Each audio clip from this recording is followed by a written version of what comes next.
नमस्कार दोस्तों, स्वागत है आप लोगों को मेरा चैनल फाइनेंशियल प्लानिंग। आज का मेरा टॉपिक है बैंक अकाउंट कैसे ओपन करें। बोलते बैंक अकाउंट सब ओपन करते हैं, कौन सा बैंक में करने का, हमको किसमें क्या फ़ायदा लेने का, उसमें क्या बेनिफिट है, बहुत कुछ बात बैंक से हमको मालूम नहीं पड़ता है। क्यों वो लोग खुल के बोलते हैं, हम लोग जाते हैं कि अकाउंट ओपन करते आते हैं। क्यों बैंक का अकाउंट ओपन करने को 20 से ज़्यादा गवर्नमेंट बैंक है, प्राइवेट बैंक है, कोऑपरेटिव बैंक है, दुनिया भर का बैंक है। उसमें हमको कौन सा फ़ायदा है, हम कौन सा बैंक में अकाउंट ओपन कर सकते हैं और कौन सा अकाउंट ओपन कर सकते हैं, इसके बारे में बोलने की कोशिश कर रहा हूँ।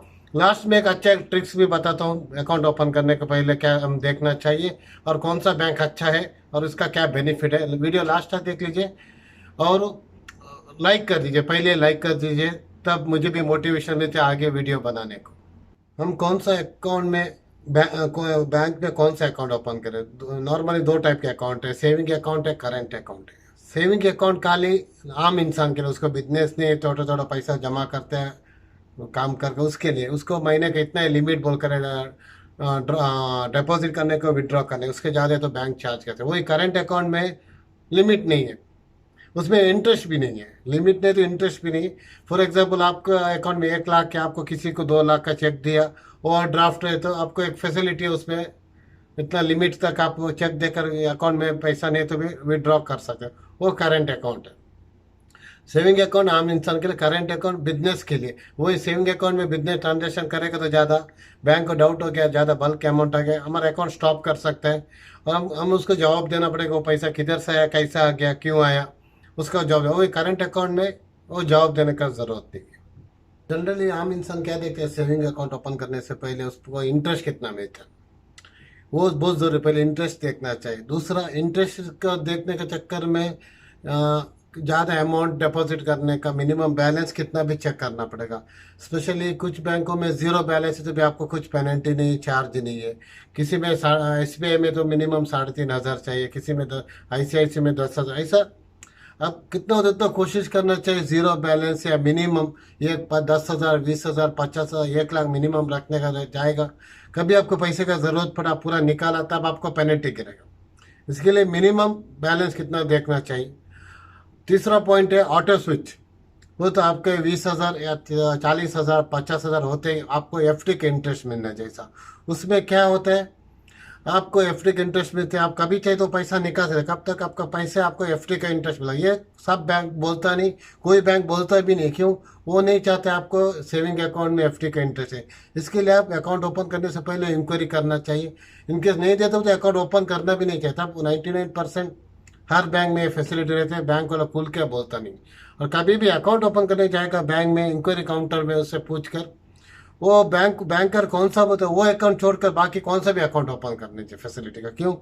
वो लोग बोलते हैं उनका फ़ायदा का, हम देखना चाहिए हमारा फ़ायदा क्या है। क्यों? वो लोग प्रॉमिस तो बहुत करते हैं, बाद में मिलता नहीं। इसके लिखित टाइप में, राइटिंग में उनसे लेना चाहिए वो लोग क्या क्या फैसिलिटी देते हैं। और कुछ बैंक में बोलते हैं 1 लाख मिनिमम रखेगा तो सेविंग अकाउंट में दुनिया भर का फैसिलिटी देते हैं। बोलते हैं वो दुनिया भर का फैसिलिटी हम यूज़ भी करने को नहीं होता, हमको टाइम भी नहीं देते, हम ट्रैक भी नहीं करते। इसके ज़्यादा फैसिलिटी के पीछे भी नहीं जाने का। कि मिनिमम बैलेंस या ज़ीरो बैलेंस का एक अकाउंट है, मैं लास्ट में वो बताएगा कौन सा बैंक बोलकर, मैं कौन सा यूज़ कर रहा हूँ बोलकर। और नेट बैंकिंग, अभी डिजिटल दुनिया हो गया, नेट बैंकिंग के लिए कितना चार्ज करते हैं। कुछ बैंकों में फ्री रहता है, किसी में 1 लाख के लिए 5 रुपये रहते हैं, किसी में ज़्यादा भी रहता है। इसके लिए वो चेक करना चाहिए, ज़्यादा से ज़्यादा फ्री में लेने को कोशिश करें। क्यों? इंटरेस्ट कम में तो भी इधर पूरा बचत हुआ तो हमारा वो फ़ायदा होता है, उधर इंटरेस्ट ज़्यादा देकर इधर पूरा कट करेगा तो उसमें तो हमको उतना फ़ायदा नहीं हो जाता है। और सबसे ज़रूरी, सेविंग अकाउंट ओपन करते वक्त किधर भी नया ब्रांच ओपन हो गया तब हमको बहुत ऑफर मिलता है, उसमें बहुत बेनिफिट मिलता है। उधर अकाउंट ओपन कर कर बाद में धीरे से हमारा कौन सा नियर बाई ब्रांच है घर का, उधर अकाउंट ट्रांसफ़र कर सकते हैं। इसमें आपको बहुत बेनिफिट मिलते हैं और बहुत ऑफर भी लगता है। सेविंग अकाउंट ओपन करने को सिंपल है, फिर भी हम लोग उसमें बहुत बेनिफिट ले सकते हैं। और कौन सा भी अकाउंट ओपन करने से पहले वो काउंटर में ब्रोशर चेक कर कर उसमें क्या क्या फैसिलिटी है। और ज़्यादा फैसिलिटी के पीछे जाकर ज़्यादा अमाउंट फंसा कर रखना भी फ़ायदा नहीं है। इसके लिए ज़्यादा फैसिलिटी नहीं है तो भी हमको ज़्यादा हमारा हाथ से नहीं जाने का, ऐसा देखकर हम लोग लेना चाहिए सेविंग अकाउंट।